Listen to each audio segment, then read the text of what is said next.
I guarantee that there are people, and I'm going to say the divisive words right now. I guarantee that there are people who are struggling in conversations with COVID with their families, with the vaccine with their families, with mask mandates with their families, politically with the new administration with their families, the old administration, et cetera, et cetera. I mean, immigration with their family, like all of these topics that how many of those words that I just said are just on the do not talk about list when the family's together. So probably all of them, right? And Definitely. Everybody is like, she's saying them out loud and cringing in their cars as they're listening to us. But okay, so you wrote this book and you titled it something pretty provocative. You titled it The Second Civil War, A Citizen's Guide to Healing Our Fractured Nation. Woo!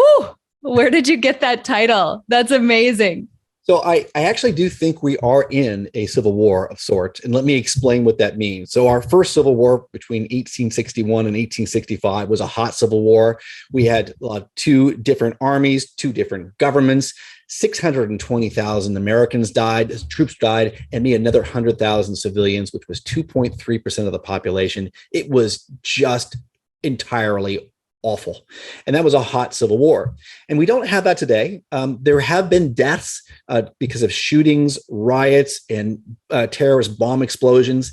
In 2020, there were about 35 deaths over political reasons, and maybe about a couple dozen this year, which is awful. But in large part, this is a cold civil war. And a cold civil war are any other techniques that are not hot. And how that's played out for us is largely through shaming and shunning. So those are Cold War tactics. And it's not so much happening at the party level. I've called both the Republican National Committee and the DNC, and I asked them, do you want to annihilate the other party? And they go, well, we want to beat them at the ballot box. But no, our country needs at least two functioning parties to be an effective democracy. So no, we don't want to annihilate them. We definitely want to beat them. So there's no institutions who are kind of waging this war of annihilation. So where is the war being waged? I would call it a social civil war. It's being waged friend against friend, or child against parent, or parent against grandparent, or employer versus employee. And what we're seeing is the tearing of our social fabric.